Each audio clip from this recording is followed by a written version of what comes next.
Vale, vamos a reaccionar al Q&A de New World, el Community Q&A de junio. Se vienen cositas, vamos a ver, vamos a poner ya el subtítulos para que la gente que no sabe nada de inglés, pues no pase nada.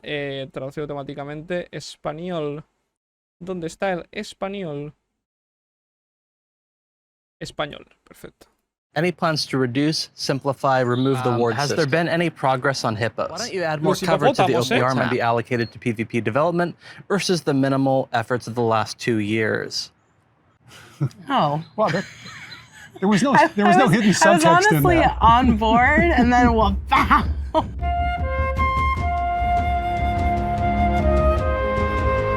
Va fuerte hoy, All right, we are. You're doing sunglasses? I never noticed them. Viene fuerte I hoy. didn't realize I was wearing my sunglasses till you just said it. Does it look bad? No. It doesn't look bad. It's a look. They're very blue. Me recuerda a John Lennon. I forgot I had them on until you mentioned. All right, hi everybody. Welcome to Forge in Eternum, where we talk about all things New World. Today we're doing the June Q&A and looking forward to answering some of your questions. I'm here with Katie and Dave and Lovin, and let's do it. Coming from Dario Costa from the Creator Program, when will we find out what the new weapons will be for fall? Not now. Right now, we really want to focus on Season 2. We're super excited about it. All the stuff in the expansion we're also excited about, but we want to talk about that in the future as we get a little closer. What are the metrics the development team is using to influence development priority?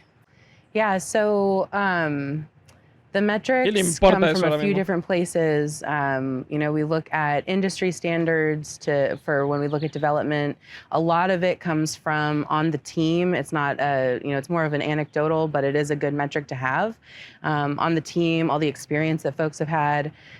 So, you know, it's the future that we see for New World, that's a metric that we use. And then it's definitely coming from the players. So we have a player insights tool which gathers all of the feedback that you've provided us in-game, in Discord, and it gives us all of that so that we can work from it to see, you know, what we're doing right that we should double down on, what we can improve on, and features that people are really wanting. Yeah, so those are the metrics that we generally use. I'd add on top of that, we, you know, everyone on the team has different skill sets. Not everybody's fully fungible. So if we have, you know, some extra capacity in world art, we might look at updating some POIs, or if we have extra capacity in certain type of engineering, we might do that kind of a feature. Yeah. It comes around like, you know, everything's prioritized by type and by group that's capable of doing the work. Yeah, it's definitely a complex system that determines the future. Are developers happy with the current burst? Some extra capacity in world art, we might look at updating some POIs, or if we have extra capacity really wanting different skill sets, not type of engineering, we might do that kind of a feature.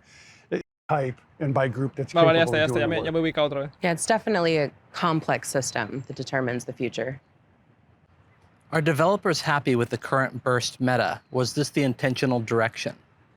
Well, so time to kill is Aquí definitely lo ha traducido mal el traductor, ¿eh? En plan, se refiere si están contentos con el meta del burst. En plan de explotar a alguien. Coger, como por ejemplo con el mago.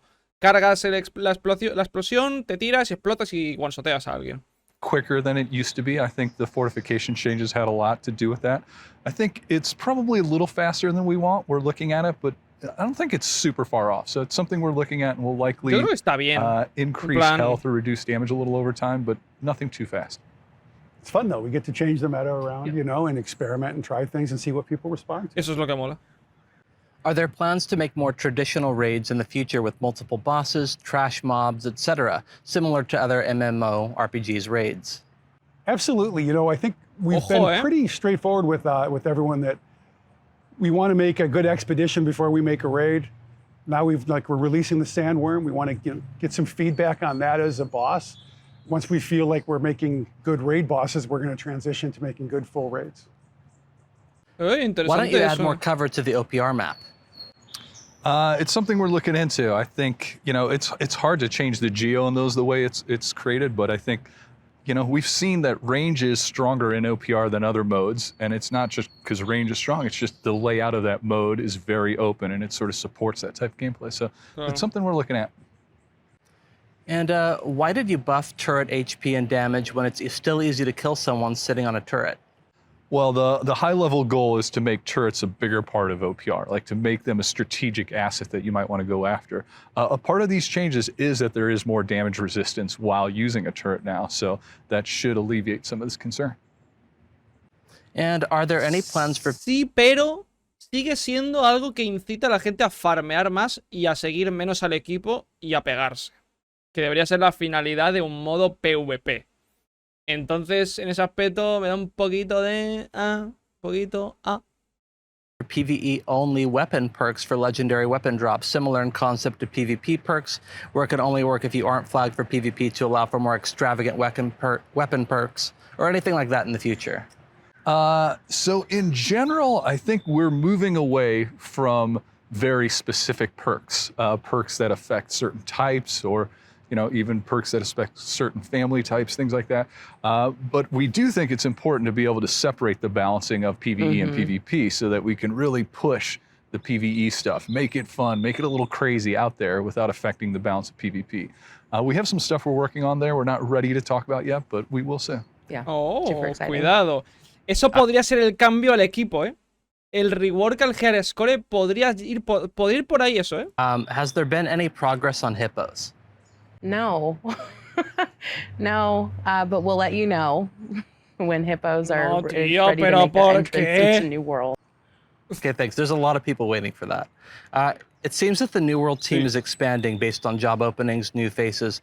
How will this affect the speed and depth of future content releases? Will more time be allocated to PvP development versus the minimal efforts of the last 2 years?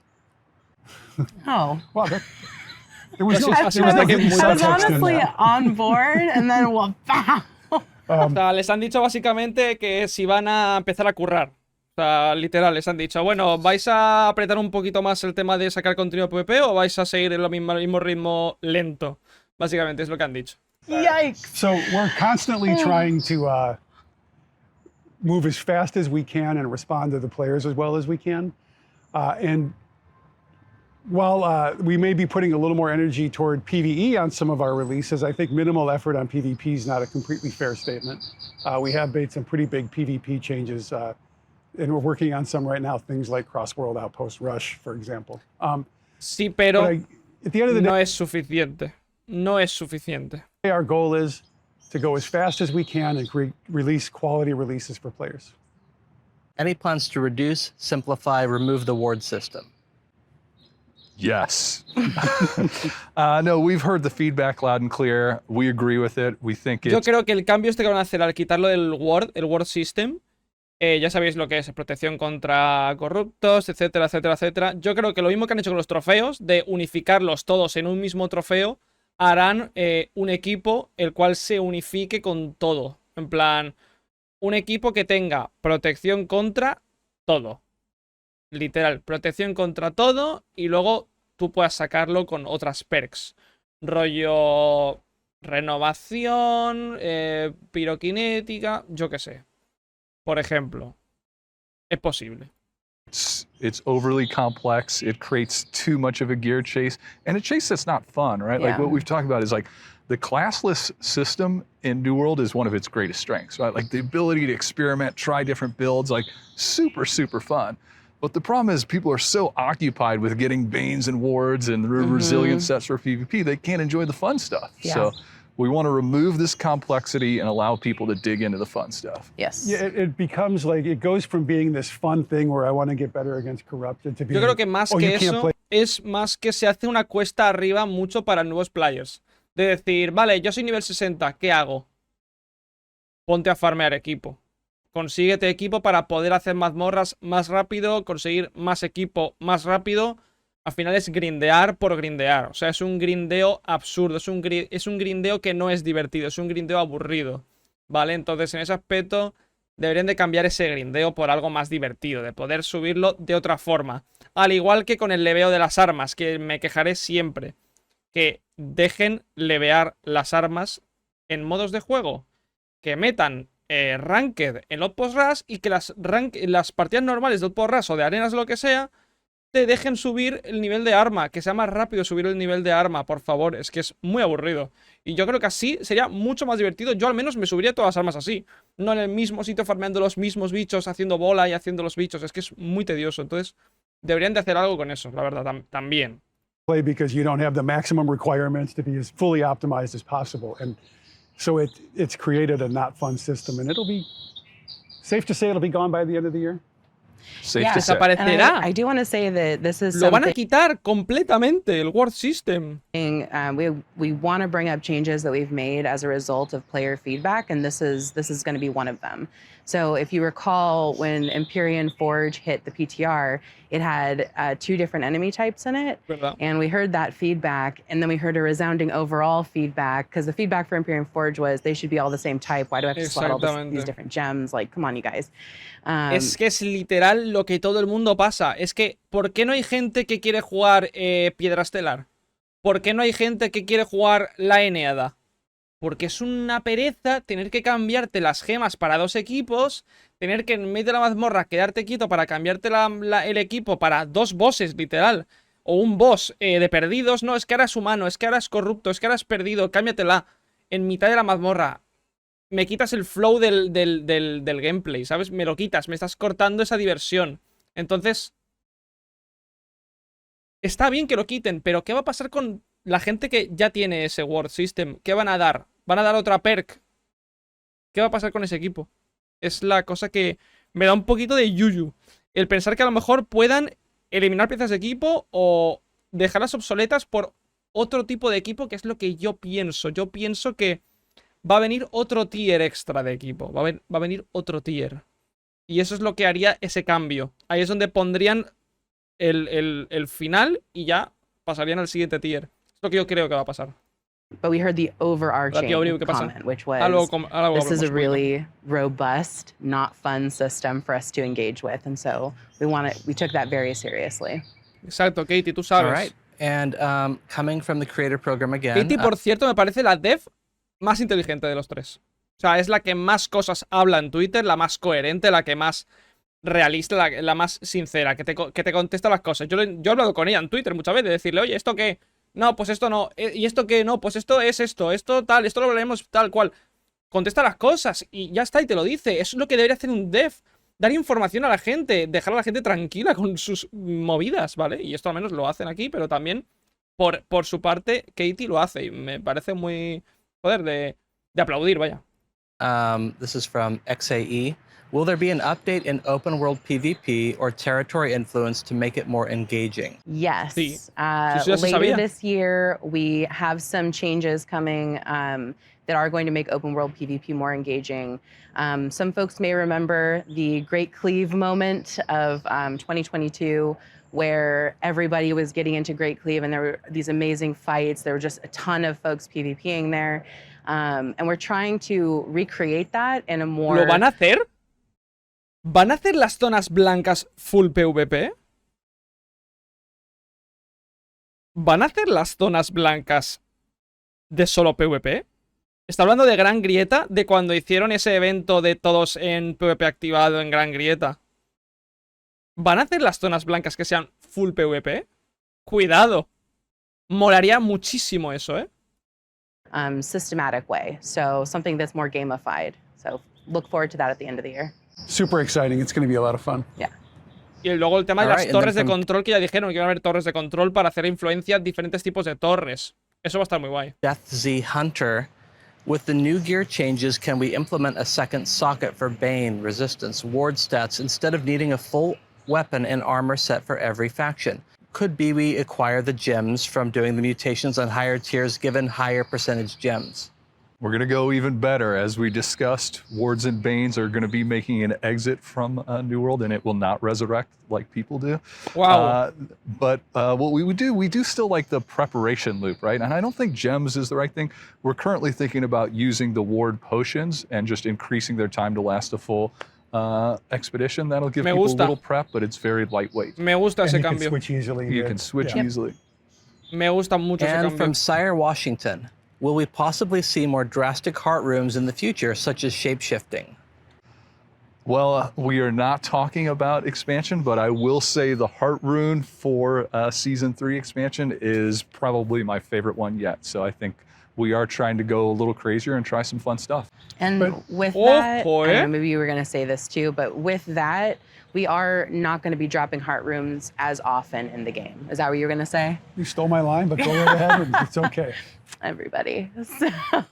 So with that, we are going to be dropping them less frequently. We had been dropping them very frequently. Every time we had an expedition, it came with a new heart rune, or in this case, you know, when we dropped the Sandworm Elite Trial, it came with a new heart rune. So we are going to be increasing the time between heart rune drops, but we are looking to make really cool ones. Going bigger, but less often. Yeah, exactly. That is all I got. Se viene una nueva Heartrun en la Season 3 que dicen que es la más loca de todas. Y han contestado una pregunta de si va a poder, va a existir una runa en plan muy loca, rollo shift shifting, que significa cambia formas. Rollo poder convertirte en un lobo, por ejemplo. O poder convertirte, yo que sé, en un oso y pegar un zarpazo o algo así. Eso molaría mucho. Eso estaría muy guapo. Por cierto, falta una runa de curación. Lo dejo ahí. O sea, hay runas de... No, que te pongo rend, que exploto, que ahora me vuelvo de piedra, ahora no sé qué. Falta una runa que sea, literalmente, yo que sé, una pompa que explote y te cures. Una pompa, que la lances y explote y te cures, o algo así. ¿Vale? Cuidado. Si llega a eso, recordadme. Awesome. Ah, por cierto, de todas formas, la próxima runa de la Season 3 no va a ser eso. Yo estoy casi convencido de que va a ser que vas a sacar la cabeza de Medusa y le vas a petrificar durante poco rato. Durante un segundo, a lo mejor. Recordad lo que os digo. Vas a sacar la cabeza de Medusa, va a tirarte un de esto y te va a petrificar. Recordad lo que estoy diciendo. Va a ser eso. Porque todo lo que han hablado del juego, todo lo de la nueva Season y la expansión y todo eso, de que si la Odisea... Uy, que me muero. De si la Odisea, de ni sé qué... De que la Medusa la tenía su madre, ¿vale? Ya veréis. Bueno, loquísimo. Me ha molado, ¿vale? Ya no dice nada más, ¿no? These questions were a little friendlier, so thank you. Keep them coming. Shameless plug, there's going to be a video by Dave on Balance of Power. Balance of Power, sorry. I couldn't pull it out of memory banks right there.